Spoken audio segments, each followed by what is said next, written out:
todos, tudo bem? Eu sou o Felipe Cantarino, do Culto, faço parte do grupo de liderança religiosa de liberdade de religião, liberdade religiosa no nosso escritório. Eu gostaria de dar boas-vindas a você que quer participar desse papo, dessa conversa, que hoje tem um entrevistado muito especial, é o Roberto Vilela Elias. ah, Ele vai aí se apresentar e tudo mais. Ele é representante de uma religião de matriz afro-brasileira. Eu espero ter falado certo aqui, né? E ele vai estar aqui dando seu ponto de vista, falando um pouco, tirando algumas dúvidas. E quem vai estar com a gente nesse bate-papo, nessa entrevista, é o Marcos, que é advogado do quadro também do BMA. Marcos, pode falar alguma coisa aí, um pouco sobre você? Já introduziu o Vilela, né? Como ele falou que também é conhecido. Desculpa aí a Sim. ousadia, viu, Roberto? Tranquilo. Valeu, Felipe. E aí, pessoal, tudo bem? Bom, sou o Marcos, advogado do BMA, sou um dos propagadores aí da Comissão de Liberdade Religiosa e tive muito interesse nessa comissão porque eu sou um bandista também.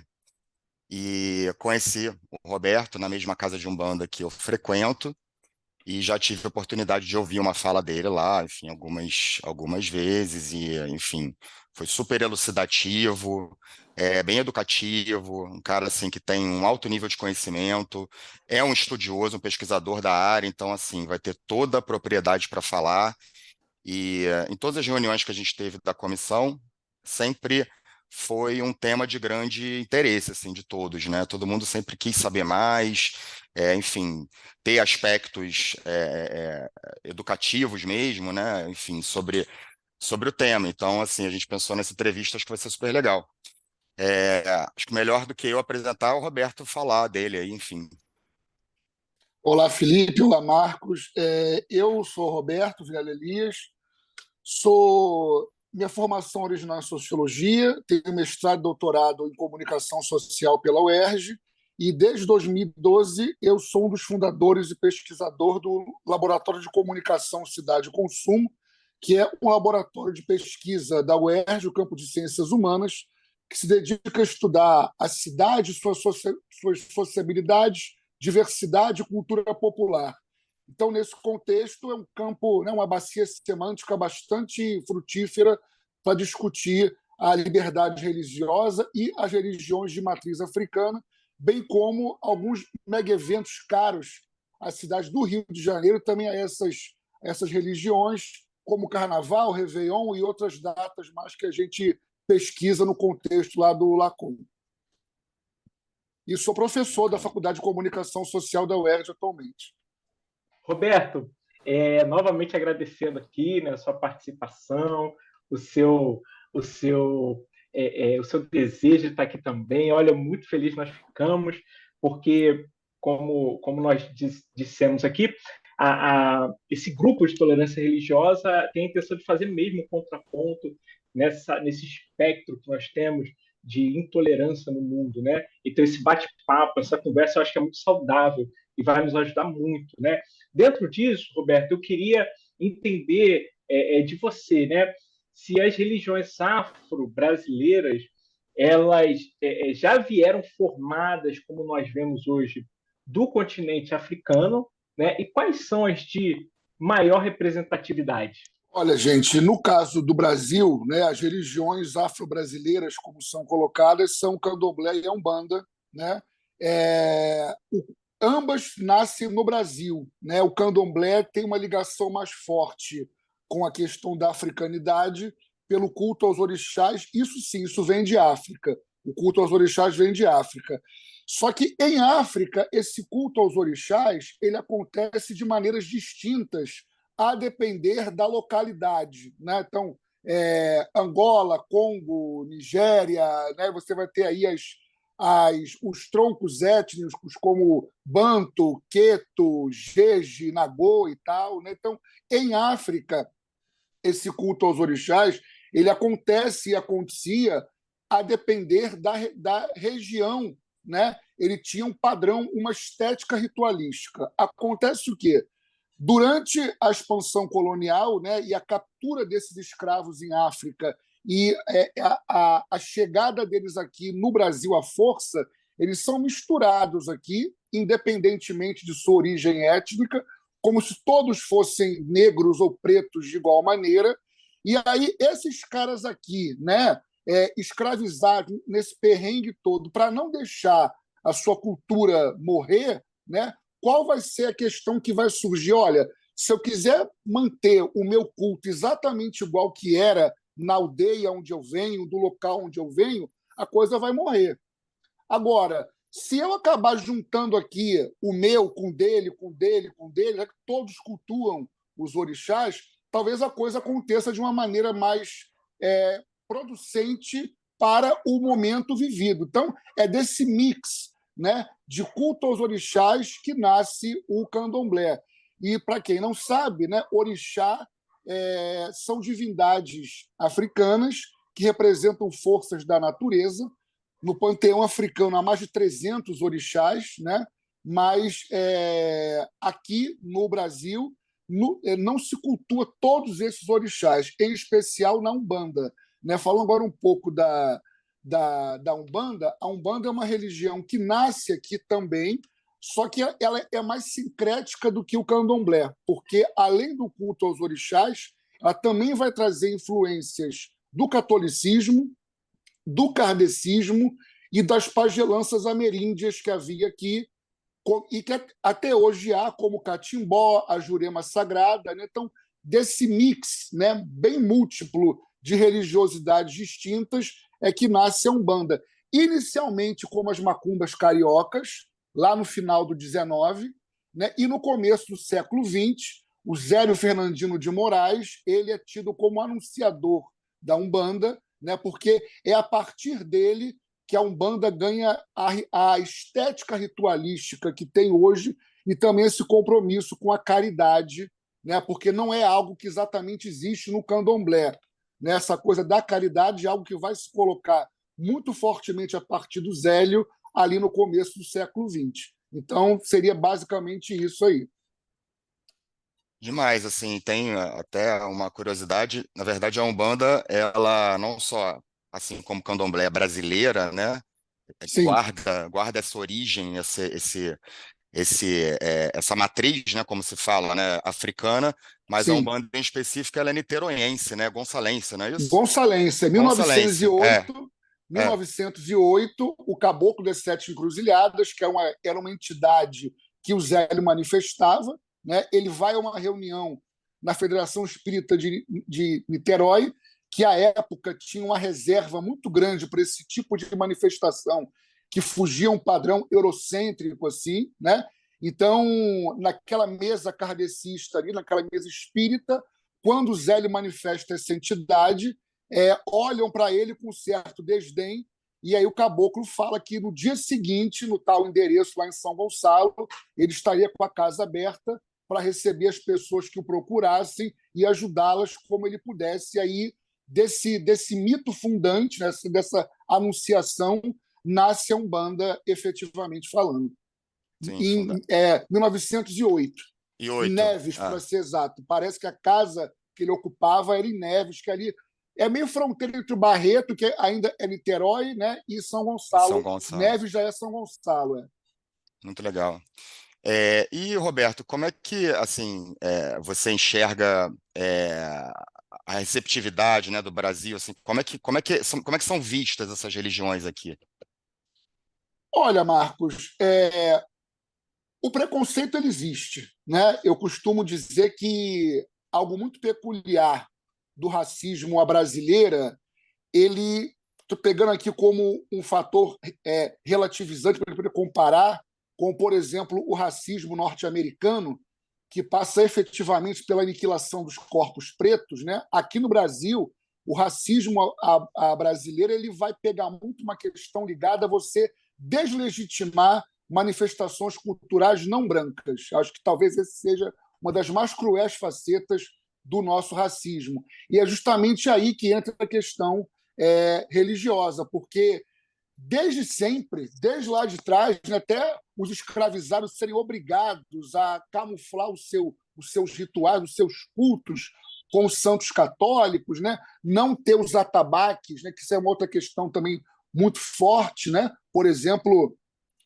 Código Penal de 1890, que é o primeiro Código Penal pós-abolição, ele apontava como algo a ser reprimido pelo Estado os batuques de preto, como se colocavam à época, que era, no caso, a capoeira e as religiosidades que usavam os atabaques para se manifestar. Então, essa má vontade, esse racismo, ele sempre foi muito presente. Claro que, com o tempo, ele vai se manifestando de outras maneiras, ele vai se sofisticando até, mas essas religiões, na nossa história, nunca foram vistas de modo muito simpático, né, pela opinião pública de uma forma geral.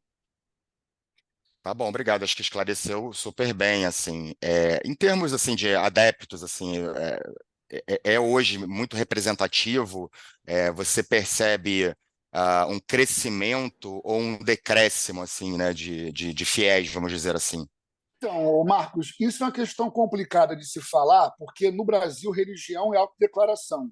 E muitas pessoas que praticam essas religiões têm receio de se assumirem enquanto candomblecistas ou umbandistas e sofrer algum tipo de represália no local de trabalho, no local de estudo ou da própria família, né? Então, é muito comum que alguns umbandistas e candomblecistas, quando inquiridos sobre qual é a sua religião, se digam católicos mesmo ou espíritas, né? E você talvez se recorde, né? Lá no começo do século XX e até hoje, muitas casas de umbanda não se dizem casas de umbanda, mas tenda espírita, né? Justamente Sim. para tentar fugir a esse preconceito que, infelizmente, ele é presente até hoje. Já foi mais, mas, infelizmente, ainda é presente até os dias de hoje. Interessante você falar disso, Roberto, porque em algumas das nossas religiões, das nossas reuniões, as pessoas vão se apresentando, né? E quando a gente vê, tem uma representatividade muito grande, né, das religiões de matriz afro-brasileira, né? Umbanda, Candomblé, né? E isso é um número grande que a gente tem visto, né? Então, de fato, como você falou, parece que às vezes as pessoas têm um pouco de receio, né? Mas quando ela vê que tem um grupo, né, que se apresenta, que tem uma representatividade, elas não têm esse medo, né, esse temor Eu e diria que, acabam. além disso, quando ela se sente mais amparada, né? Quando ela Uhum. está dentro de um grupo onde ela se sente ali segura, ela vai ter mais meios para se manifestar e assumir a sua religiosidade. Mas quando isso não acontece, como eu disse, é muito comum que as pessoas se digam espíritas ou católicas mesmo, para evitar algum tipo de represália, coisa nesse sentido. Mas, efetivamente, por exemplo, se você pegar o censo demográfico, né, aquele quantitativo, aquele percentual ali, ele certamente ele é maior. Agora, o Uhum. quão maior, não tem como a gente precisar aqui. Entendi. Bom, você falou da religiosidade alegre africana, né? Quando você falou dos instrumentos, e vem logo na nossa mente, né? Muita alegria na forma de expressão africana, que eu acho que as religiões de matriz afro, as religiões de matriz afro-brasileira, elas pegaram muito essa herança da dança, da música, né? Do batuque, dos instrumentos. Isso nos lembra também do carnaval, né? O nosso carnaval tão festejado, as pessoas adoram. Qual é a religião, né? Qual é a relação? Por que existe essa relação tão próxima entre o carnaval e essas religiões afro-brasileiras, sendo que o carnaval ele é considerado um feriado católico, né? Por que você acha? Qual a sua opinião sobre essa relação? Vamos lá, Felipe. Primeiramente, eu diria o seguinte, né? Não são religiões, eu diria, alegre. Eu diria que são religiões que usam a expressão corporal de uma maneira muito mais incisiva do que, por exemplo, o catolicismo, o judaísmo ou o islamismo. Então, essa coisa do uso do corpo para manifestar um guia, um antepassado, um orixá, coisa que o valha, é algo muito mais forte nessas religiões do que, por exemplo, nos monoteísmos ocidentais, como o cristianismo e o judaísmo, onde há todo um ethos, né, de uma contenção do corpo em nome de uma razão anímica. Né? Você não vai encontrar isso nessas religiões, onde o corpo é algo muito presente e fundamental ao ritual. Tá? Com relação a isso que você falou do carnaval, que eu posso falar o seguinte: assim como essas religiões, quando são manifestadas, quando surgem aqui, né, é muito numa tentativa de você não deixar uma cultura morrer.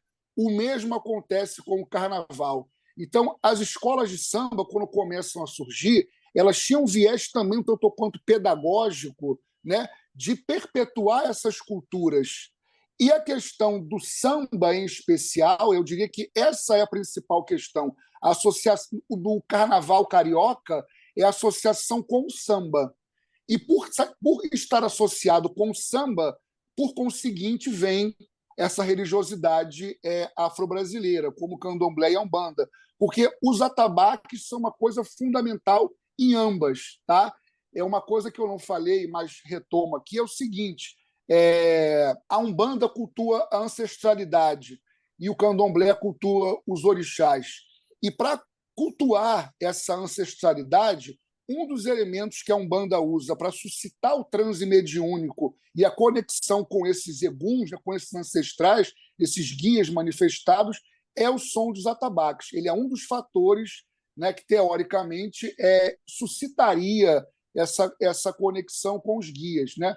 Pegando de novo o que você falou sobre o carnaval, um dado que mostra esse preconceito muito forte também com esse tipo musical e essa festa, né? Por exemplo, a elite da época, começo do século XX, ela não aceitava o samba.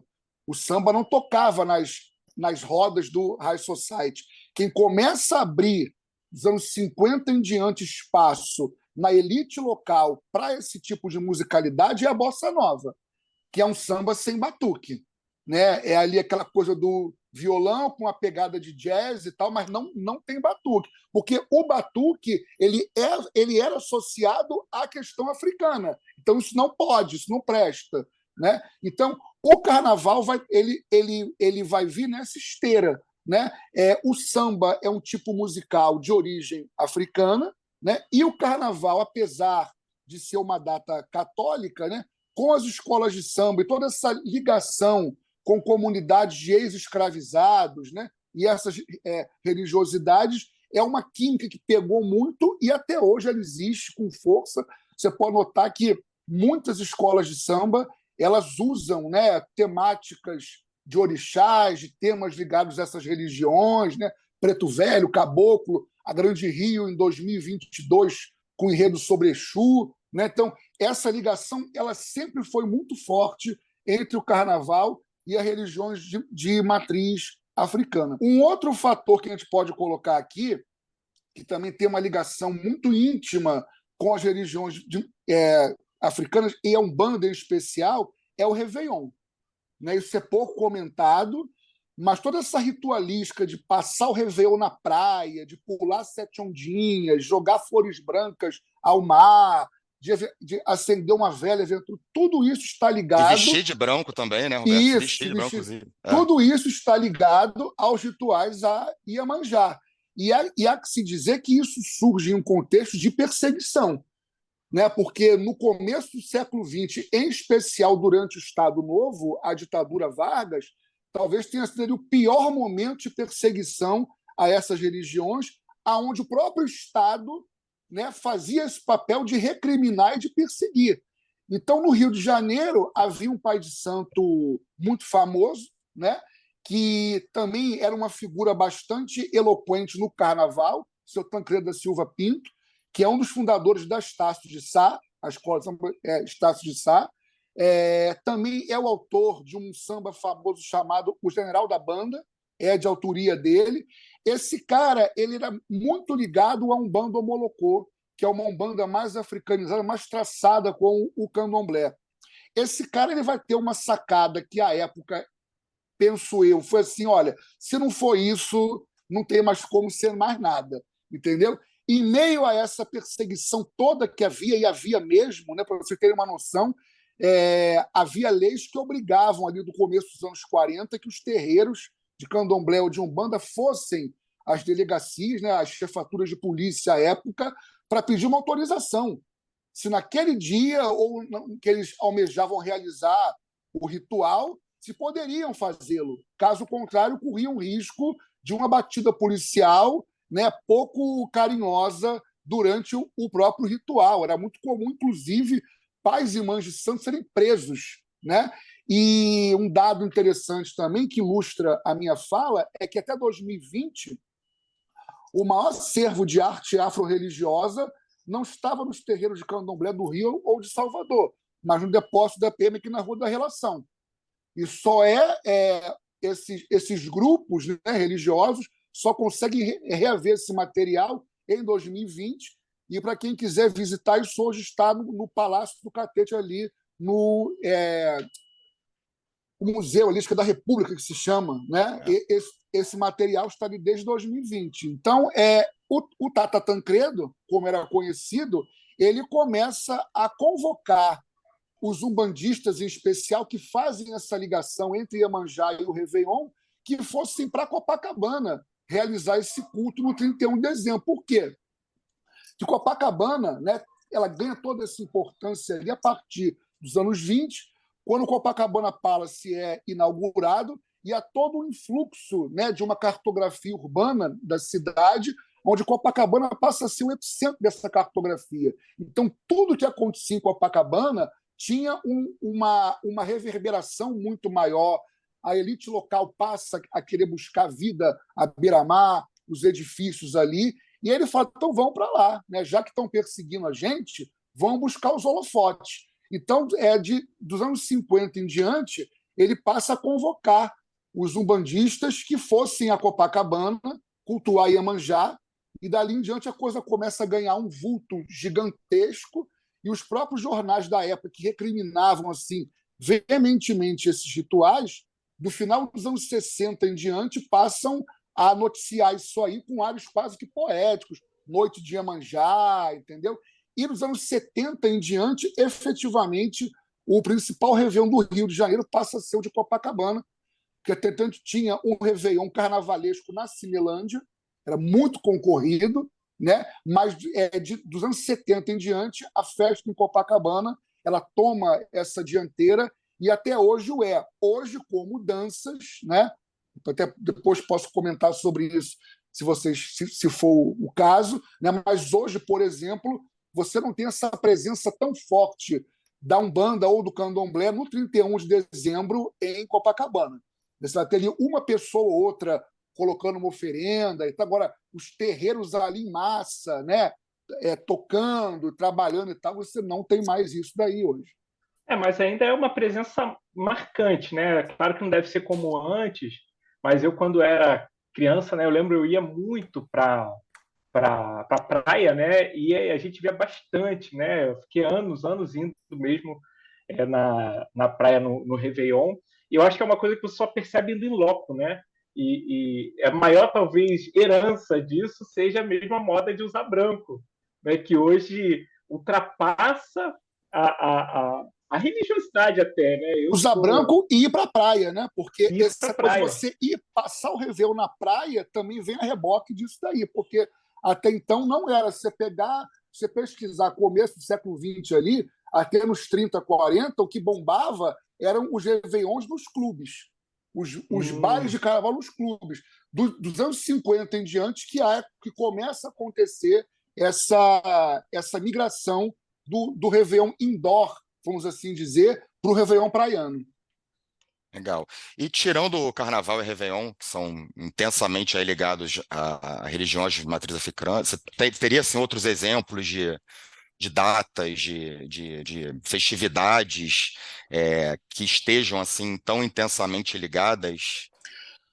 Olha, aqui no caso do Rio de Janeiro, eu diria que o dia de São Jorge, né, que também é uma data católica, só que toda essa questão de você fazer feijoada, churrasco, pagode e tal, isso aí não é alvorada, né? Isso não é nada católico, né? Isso é totalmente ligado aos rituais a Ogum da Umbanda carioca, né, que sincretiza São Jorge com Ogum.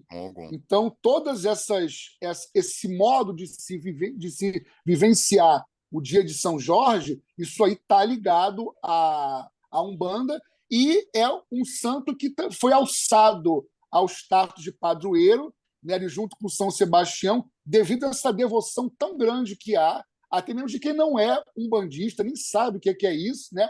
Mas tem essa questão de um imaginário muito forte com São Jorge aqui no Rio de Janeiro. Isso vem da Umbanda especialmente.